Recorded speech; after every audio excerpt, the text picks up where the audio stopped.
한 선교사님이 아프리카에서 사역을 하고 있었는데 어떤 소년을 만났습니다. 이 소년이 태어날 때부터 다리를 사용할 수 없었는데 그 부모가 얼마나 절망 가운데 살았겠어요. 그러니까 선교사님은 이 소년과 함께 매일마다 기도했다고 그래요. 하나님의 능력을 간구하며 매일마다 기도했는데 시간이 지나고 몇 달이 지나자 소년이 기적적으로 일어나서 걷게 되었다. 그래서 그 가정 전체가 예수님을 믿게 되었다는 이야기입니다. 하나님의 치유의 사역은 오늘날에도 역사하십니다. 우리 인간이라고 하는 것은 이제 육신을 가지고 살아가는 존재이기 때문에 이 질병으로부터 자유로울 수가 없어요. 육체의 질병은 우리에게 고통과 어려움을 가져다 주지만 동시에 우리의 연약함을 깨닫게 해주고 하나님께 더욱 의지하는 그런 계기가 되기도 합니다. 병원에 어쩌다가 한번 가보게 되면 얼마나 이렇게 사람들이 많은지 몰라요. 병원에 그냥 뭐 줄을 서가지고 그 대기 번호를 가지고서 그 순서를 기다리게 되는데 한국 같은 경우는 그 번호가 이렇게 나오죠. 띵동 하면서 이렇게 번호가 나오는데 대기 번호 받아가지고 그 시간을 기다릴 때까지 얼마나 많은 사람들이 육체적인 질병과 고통 속에서 신음하고 있는가. 그러니까 이게 현대의학은 발전했지만 여전히 인간의 한계가 있구나. 이걸 경험할 때가 많습니다. 성경은 하나님께서 우리의 영혼뿐만 아니라 육체도 치유하시는 분이시다. 이 사실을 명백하게 증거하고 있습니다. 성경에 예수님이 치유 사역을 하셨다는 기록들이 많이 있는데 예수님께서 병자들을 고치시고 심지어 예수님의 제자들도 예수님의 이름으로 병을 고치셨다. 사도행전에 보면 이런 내용들이 많죠. 이런 치유의 역사는 하나님의 사랑, 하나님의 능력을 보여주는 명백한 증거입니다. 옛날에 이제 교회 어릴 적에 가면은 이 성경에 나오는 인물들, 주로 이제 구약에 나오는 인물들을 이제 이야기로 만들어가지고 동화처럼 하기도 하고 연극도 하고 이제 아주 재밌었죠. 옛날에 저기 어렸을 때 유초동부인가요? 어렸을 때 이제 교회 다니시던 분들은 아마 다 추억이 있을 텐데 어릴 때는 마음이 순수해서 그런지 무조건 믿어. 그 전에 그 어떤 분이 재미난 얘기를 했었는데 크리스마스 때 이제 그 담당하는 전도사님, 주로 이제 전도사님들이 유초동부 담당을 많이 하죠. 전도사님한테 이렇게 카드를 보냈는데 그 애가 전도사님이 이름이 전도사인 줄 알았다는 거야. 성이 전씨고 이름이 도사, 전도사님 그러니까. 아이들은 그만큼 순수한 거죠. 근데 나이가 들어서 예수를 믿고 나이가 들어서 성경을 알게 되면은 모든 게 좀 생소하기도 하고 이게 이제 금방 적응하기가 쉽지 않은 거야. 그러니까 성경적인 배경이나 성경적인 그 백그라운드가 깔려 있는 사람들은 그 뭐라고 한마디 하면은 탁탁탁 그 말을 알아듣고 이 체계가 이루어지는데 그렇지 않은 사람들도 많아요. 이제 이 성경 속에 치유의 사례를 들어라 그러면 대표적인 거로 나만 장군의 문둥병 치유를 들게 됩니다. 열왕기하 5장이죠. 열왕기하 5장. 그러니까 이제 그 구약시대 때 유명한 이름이 비슷한 선지자가 두 명 있었잖아요. 엘리야가 있고 엘리사가 있고. 여기 이제 열왕기하에 등장하는 그 선지자는 엘리사인데 나만 장군이 이제 문둥병에 걸렸는데 엘리사의 지시대로 요단강에 가서 이제 몸을 담그고 깨끗하게 낫다. 그래서 결론적으로 하나님의 말씀에 순종하면 치유가 일어난다는 걸 이제 우리에게 들려준 얘기예요. 여기 이제 나만이라는 사람이 이제 열왕기하 5장에 등장하는 인물인데 아람 왕국의 군대 장관이었다는 거예요. 아람 왕국. 그 용맹하고 존경을 받는 사람이었는데 문둥병, 지금은 이제 한센병이라고 그러죠. 옛날에는 문둥병이라고 그래가지고 옛날에 이제 60년대, 70년대만 해도 그 문둥이라고 그랬어요. 옛날에는 문둥이라고 그래가지고 그 할머니들이 이제 애들은 바깥에 나가지 못하게 했다고. 왜 그러냐면 그 문둥병자들이 애를 잡아다가 무슨 그 간을 빼서 먹으면은 그 문둥병이 낫는다. 뭐 이런 이상한 소문이 퍼져 있을 때 그때가. 그래가지고 애들은 이제 해가 떨어지면 나가지 못하게 하고 실제로 문둥병 환자들이 서울 시내를 이렇게 돌아다닐 정도였으니까 아마 지방은 더 했을지도 몰라요. 서울이 그 정도였으니까. 여기 이제 아람 왕국이라는 게 나오는데, 성경에 보면은 이 이스라엘하고 아람 왕국이 아주 그냥 관계가 복잡하고 다층적인 관계를 이제 맺고서 유지가 됐는데, 그러니까 어떤 때는 이스라엘하고 아람 왕국이 이제 그 협력하기도 하고 동맹국이 됐다가, 또 어떤 때는 적대국이 됐다가, 이랬다 저랬다 막 그냥 성경에 보면 그런 식으로 나와 있어요, 이게. 그러니까 족보를 따져보자. 혈통적으로 어떤 연관이 있는지. 아람족 속은 셈족의 후손이에요. 셈족의 후손인데 이스라엘 민족과 혈통적으로 깊은 관계가 있어서 그 아브라함의 조카 있죠? 그 롯. 아브라함의 조카 롯이 아람 지역으로 이주했다. 이런 그 성경 구절도 나와요. 창세기 10장 22절 이하에 보면 그런 내용이 나오는데, 그러니까 처음에는 좋은 관계였어요. 처음에는 동맹국이었는데 이스라엘과 아람이 비교적 우호적인 관계를 유지했는데, 아람은 이스라엘의 북쪽에 위치해서 지리적으로도 가깝고 무역도 서로 하고 막 이렇게 친하게 지냈어요. 그러다가 이제 다윗이 왕이 되면서 아람 왕국이라는 게 이스라엘의 아주 강력한 적대 세력으로 등장하게 됩니다. 그래서 다윗이 아람과의 여러 차례의 전쟁에서 승리하고 그 아람 왕국의 일부 지역을 정복했다. 이게 사무엘 하 8장에 그런 내용들이 기록이 되어 있습니다. 그래서 이스라엘이 남북으로 이제 분열이 되는데, 역사적으로 아람이 북이스라엘을 괴롭히는 존재가 됐습니다. 그래서 아람은 북이스라엘을 공격해서 영토도 뺏고 백성들을 포로로도 잡아가고 끊임없이 위협했다. 이게 이제 열왕기상 20장, 열왕기하 6장, 여기에 보면 이제 이런 내용들이 나오는데, 마침내 이제 엘리사 시대가 돼요. 선지자 엘리사 시대가 되는데, 엘리사 선지자 시대에는 아람의 침략이 아주 극심해졌어요. 그래가지고 엘리사는 하나님의 능력으로 아람 군대의 움직임을 미리 알고 이스라엘을 보호했다. 열왕기하 6장에 보면 그런 내용이 나와요. 그러니까 이게 또 참 특이한 일이야. 응? 완전히 적대국 중에 적대국의 강력한 장군을 엘리사가 또 치유해 주잖아요.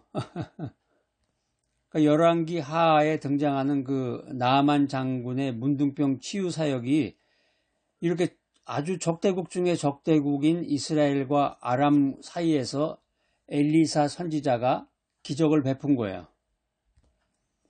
역사적으로 이제 아람이 아수르 제국에 의해서 멸망하고 역사 속으로 그냥 사라져 버립니다.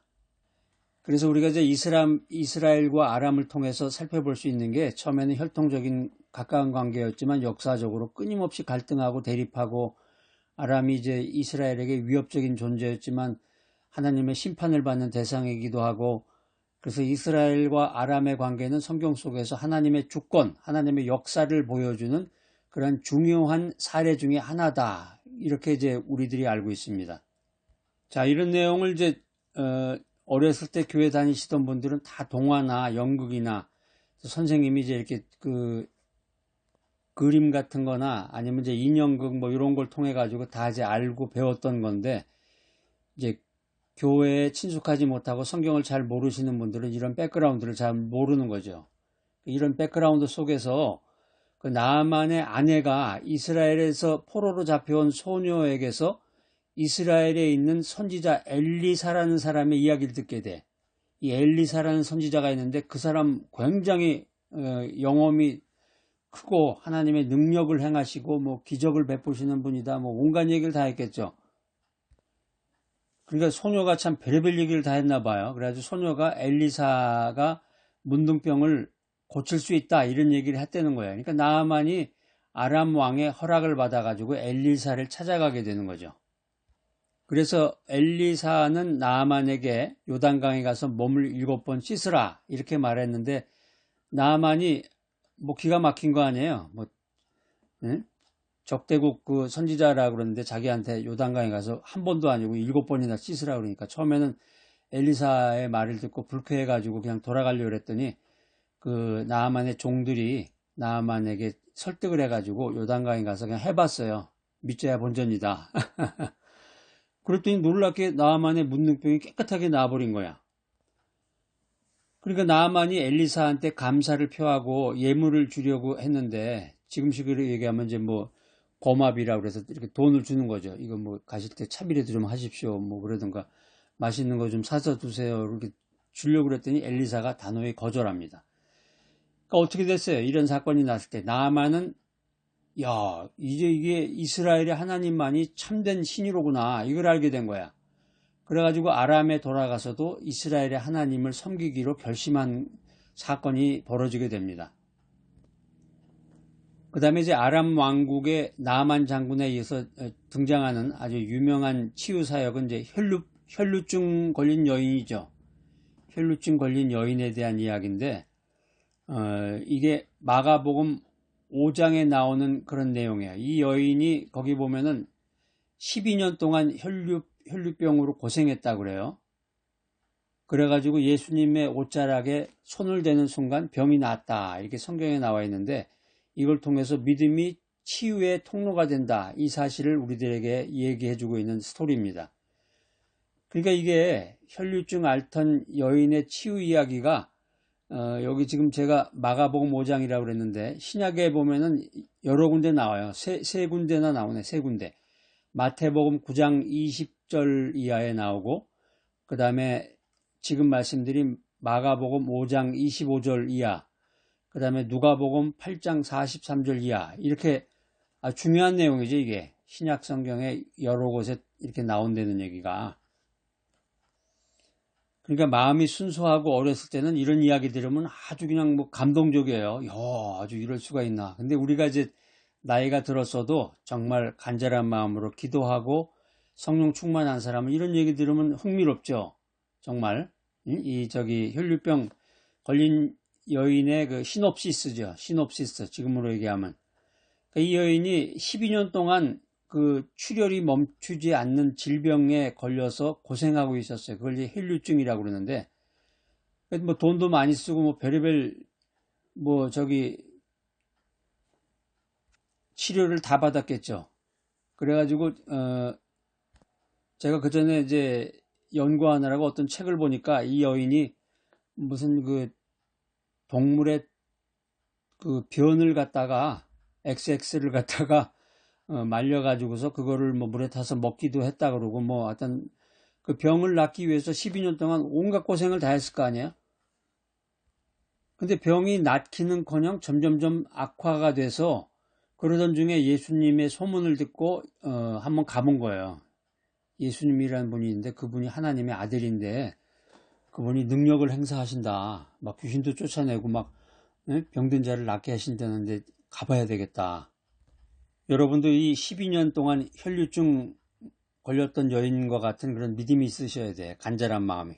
간절한 마음이 있어야 그 예수님을 통해서 기적을 맛보게 되고 예수님을 통해서 은혜를 받을 수가 있는 건데 그러니까 이 여인이 아주 신통한 생각을 가진 거예요. 예수님이랑 대화를 나누지 않고 예수님이 그냥 옷만 만져도 병이 날 거다. 이분이 하나님의 아들이라니까 예수님의 옷만 살짝 스쳐도 병이 날 거다. 이런 믿음을 가지고 살그머니 예수님 뒤로 가가지고 앞으로 가서 예수님을 만날 용기까지는 없었나 봐요. 예수님 뒤로 살그머니 다가가지고 겉옷 자락에다 손을 댔어요. 그랬더니 놀랍게도 즉시 출혈이 멈추고 병이 나았다는 거예요. 할렐루야. 참 재밌네. 근데 더 놀라운 거는 예수님이 자신에게서 능력이 나간 걸 아시고 예수님은 뭐 온 앞뒤 저기에 다 눈이 계신가 봐. 아니 예수님이 자기 뒤에 겉옷에다가 살짝 손을 댄 것까지도 다 아시는 거야. 예수님이 자신에게서 능력이 나간 것을 아시고 누가 내게 손을 대었느냐 이렇게 말씀하신 거예요. 그러니까 여인이 벌벌 떨면서 아이고 아니 내가 그 뒤로 가가지고 살며시 손을 댔는데 어떻게 알았을까? 두려워 떨면서 예수님 앞에 나와가지고 자신이 한 일을 고백하게 됩니다. 그랬더니 예수님이 그 여인에게 딸아 내 믿음이 너를 낫게 하였도다. 이제 평안히 가거라. 이런 말씀을 하신 거예요. 그러니까 우리가 이런 얘기를 들을 때 12년 동안 혈루증 걸린 여인의 이야기를 들을 때 야, 그 참 옛날 얘기 같다. 하여튼 전설의 고향에 나오는 뭐 그런 얘기인가 보다.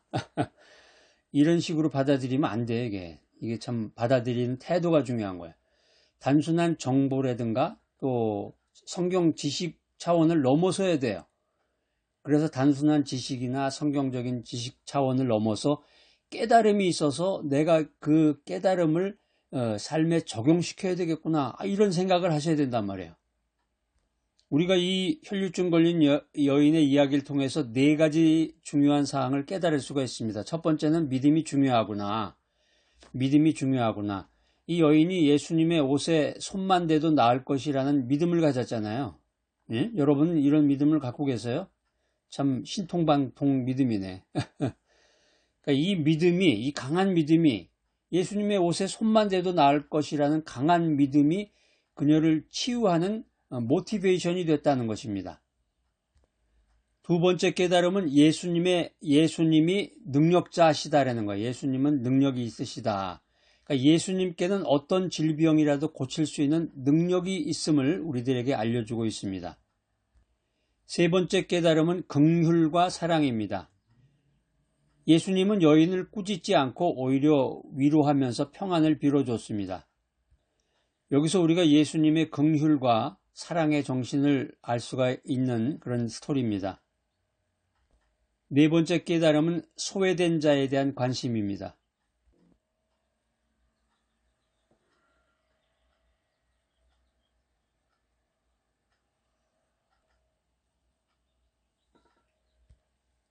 육체의 치유에 대해서 빼놓을 수 없는 그런 성경 구절이 또 하나가 있는데 중풍병자의 치유에 대한 내용이죠. 이거 설교에 이제 굉장히 많이 나오는 그런 테마와 주제 중에 하나인데, 마태복음 9장에 이제 중풍병자가 나오는데 친구들의 도움으로 예수님 앞으로 나가서 예수님께서 그 믿음을 보시고 네 죄사함을 받았으니 일어나 걸어가라.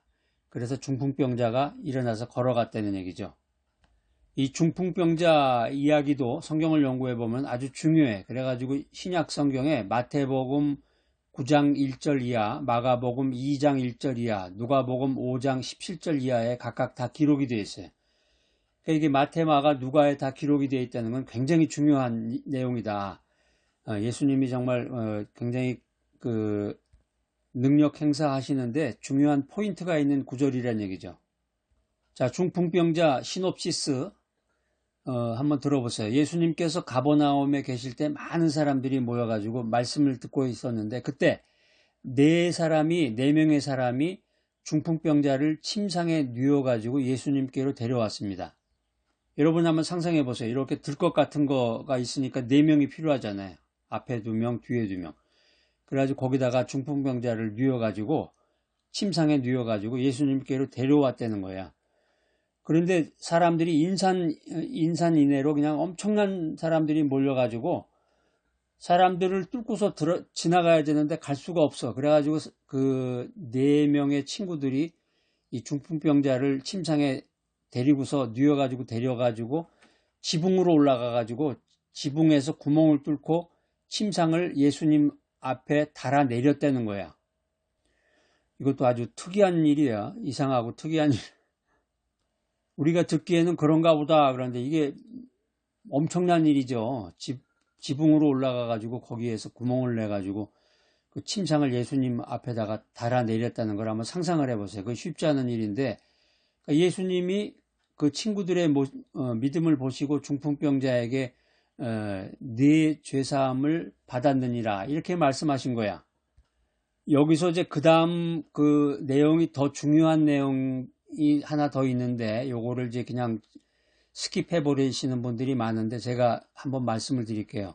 여기 굉장히 그 중요한 신학적 내용이 나와요. 네 죄사함을 받았느니라 이렇게 말씀하시니까 거기에서 어떤 서기관들이 예수님께서 신성모독이다, 그런 주장을 한 거예요. 예수님한테 당신 신성모독했네. 예수님께서 중풍병자에게 네 죄사함을 받았느니라 이렇게 말씀하셨을 때 서기관들이 당신 신성모독이야 이렇게 얘기를 했단 말이에요. 서기관들이 그렇게 얘기한 그 배경은 뭐냐면 죄사함이라는 그 개념이 있어요. 죄사함에 대한 개념을 우리가 이제 알아야 돼. 유대교 전통에서 죄 사함, 죄를 사한다는 것은 오직 하나님만이 할 수 있는 오소로티란 말이에요. 하나님만이 할 수 있단 말이에요. 그러니까 죄는 하나님께 대한 반역이고 죄 사함은 하나님의 은혜를 통해서만 가능하다. 이렇게 믿고 있었기 때문에 인간이 죄를 사할 수 있다. 이건 신성모독이라는 거지요. 그러니까 이 말 한마디에 이 내 죄사함을 받았느니라 이 말 한마디에 엄청난 그 신학적인 내용과 그 복음 전파의 그 핵심이 들어있는 거죠. 예수님께서 중풍병자에게 내 죄사함을 받았느니라 이 말씀의 핵심이 뭐냐면은 죄사함의 주체가 나다라는 거야. 죄사함의 주체가 예수님 자신이다. 예수님이 말씀하면서 야 내가 죄를 사하는 사람이야. 내가 하나님이야. 그 얘기를 한 거야. 그런데 이 서기관들은 예수님을 못 알아본 거지. 예수님이 하나님이란 사실을 모르고 예수님이 하나님이란 사실을 믿지 못하고 예수님이 단순한 인간이라고 생각했기 때문에 예수님이 중풍병자에게 내 죄사함을 받았느니라 이 말을 들으니까 이거 응? 막 그냥 부들부들 떠는 거예요. 당신이 신성모독이라고 하나님을 모독했다. 여러분 서기관들이 누구예요? 서기관들에 대해서 좀 아세요? 예수님 당시에 이 서기관들이라는 것은 유대 사회에서 율법을 연구하는 사람, 율법을 가르치는 전문가야. 그래서 글도 쓰고 그 다음에 모세의 율법과 유대계의 전통을 해석하고 적용하는 그 오소리티를 가지고 있는 사람들이에요. 그러니까 지금으로 얘기하면 신학자, 목사, 교단의 대표, 그 엄청난 권한을 가지고 있는 사람이야. 성경에 보면은 예수님께서는 이 서기관들의 위선과 형식주의를 비판하셨습니다. 지금도 마찬가지예요. 지금도 보면은 신학자들이나 목사들이나 교단을 담당한다는 그런 사람들이 서기관들의 역할이죠. 예수님이 말씀하시는 거야. 야, 너 위선자야. 당신 위선자야. 너 말이야, 너. 형식주의를 예수님은 비판하십니다. 예수님께서는 이 율법의 정신을 강조하시고 사랑과 자비의 중요성을 가르치셨는데 이 예수님의 가르침이 서기관들의 가르침과 충돌하는 경우가 많았습니다. 그래서 성경에 보면은 이것으로 인해서 예수님과 서기관들 사이에 갈등이 발생했다. 이런 내용을 우리가 찾아볼 수가 있습니다. 우리가 지금 이제 중풍병자와 서기관에 대한 이야기들을 이제 나눴는데 여기서 이제 중풍병자 이야기를 통해서 네 가지 깨달음을 우리가 갖게 됩니다. 첫 번째 깨달음은 믿음이 중요하구나. 믿음이 중요하구나. 중풍병자와 그를 데려온 사람들의 믿음이 예수님의 능력을 이끌어내는 중요한 요소가 되었다는 것입니다. 여러분 그 믿음의 그 유명한 그 유머 아시죠? 어떤 신실하신 집사님이 레스토랑에 가셔가지고 스테이크를 먹으려고 갔더니 레스토랑에서 그 서빙하는 사람이 물어볼 거 아니에요. 그 스테이크에 대해서 How do you like? 당신 어떻게 먹기를 원하냐고. 그 스테이크가 그 굽는 정도가 여러 가지니까. 그래서 믿음이 신실하신 이 집사님이 뭐라고 영어를 말할 수도 없고 어리벙한 상태에서 그냥 믿음으로 주세요 그랬더니 믿음으로. 그랬더니 그 서빙하는 사람이 미디엄으로 달래는 걸로 듣고서 미디엄으로 스테이크를 줬다고 합니다. 그러니까 뭐든지 믿음이 신실하신 집사님이니까 뭐든지 믿음으로 스테이크도 믿음으로 주세요 그렇게 얘기했다는 건데 중풍병자 이야기를 통해서 우리가 깨달을 수 있는 두 번째는 예수님의 오소로티의 권위, 예수님의 권위. 예수님은 죄를 사하는 그 오소로티와 병을 고치는 오소로티를 동시에 가지고 계셨다는 거예요. 세 번째 깨달음은 하나님의 영광. 중풍병자가 치유된 사건은 하나님의 영광을 드러내는 일이었다는 거예요. 그러니까 이 복음의 메시지 들으시는 여러분들 가운데서도 12년 동안 뭐 혈류증을 앓거나 중풍병자와 같은 그 병을 갖고 계신 분은 그렇게 기도하셔야 돼요. 저의 이 치유를 통해서 하나님의 영광이 드러나게 하여 주시옵소서, 주시옵소서 이렇게 기도하시기 바랍니다.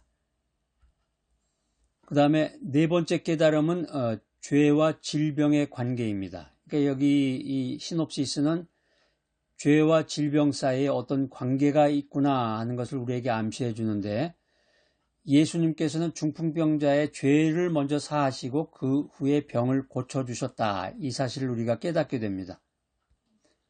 구약성경 출애굽기 15장 26절에 보면은 이제 드디어 그 여호와 라파라는 말이 나오네. 하나님이 자신을 여호와 라파로 이렇게 소개하는 게 출애굽기 15장 26절에 나오는데, 하나님은 이스라엘 백성들에게 내가 너희를 치료하는 여호와임이라 이렇게 말씀하시는데, 여기에서 이제 라파라는 뜻, 우리가 여러 번 말씀 나눴죠. 라파, 치료하다, 회복시키다. 그러니까 육체적, 정신적, 영적인 치유를 포함하는 포괄적인 의미를 가지고 있는 말이 라파다라는 말이고, 신약에서도 예수님이 이제 병든 자를 고치셨는데, 헬라어로는 테라페우오, 돌보다 치유하다 이런 뜻인데, 육체적인 치료뿐만이 아니라 정신적인 건강과 사회적인 복귀, 사회적인 회복을 의미한다. 이게 이제 마태복음 8장에 나옵니다. 마태복음 8장 16절, 17절에 보면은 저물 때에 사람들이 귀신 들린 자를 많이 데리고 오매 예수께서 말씀으로 귀신을 쫓아내시고 병든 자를 고치시니, 육체적 치유에 대한 그 신학적인 의미를 한번 살펴보면은 성경에서 이 육체의 치유라는 것은 어떤 미라클, 주님이 행하신 단순한 기적 이상의 의미가 있다는 것입니다. 예수님의 이 치유 사역은 하나님의 나라가 임했음을 증거하는 것이다. 예수님의 치유 사역은 궁극적으로 인간의 죄로 인한 고통에서의 해방을 상징한다는 것입니다. 요한계시록 21장 4절에 보면은 하나님은 모든 눈물을 씻기시며 다시는 사망이나 애통하는 것이나 곡하는 것이나 아픈 것이 다시 있지 아니하리니 이런 약속을 하시는데, 하나님 나라에서의 완전한 치유를 가리키는 메시지입니다.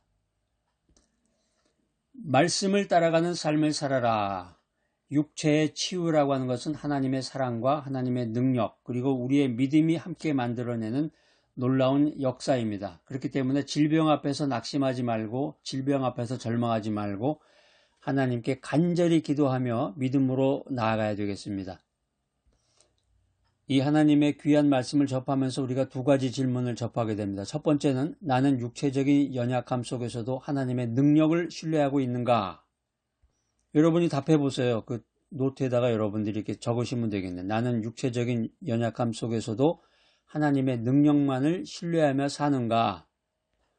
두 번째로는, 병든 이웃을 위해서 기도하고 위로하는 사명을 감당하고 있는가? 답변은 여러분들이 직접 그 노트에다 한번 적어보시기 바랍니다. 사랑과 능력이 많으신 하나님 아버지, 우리를 사랑하시고 치유하시는 은혜에 감사드립니다. 육체의 질병으로 고통받는 모든 사람들을 위로하시고 치유하여 주시옵소서. 육체적 연약함으로 고통받는 주의 자녀들에게 주님의 손을 뻗으셔서 치유와 회복을 베풀어 주시옵소서. 믿음으로 주님께 나아가는 자들에게 치유의 은혜를 베푸시고 소망을 잃은 자들에게 새 힘을 베풀어 주시옵소서. 우리의 믿음을 강하게 하시고 주님의 치유하심을 경험하게 하여 주시옵소서. 치유받은 우리가 주님의 사랑을 전하며 병든 자를 위해 기도하는 자가 되게 하여 주시옵소서. 예수님의 이름으로 기도합니다. 아멘.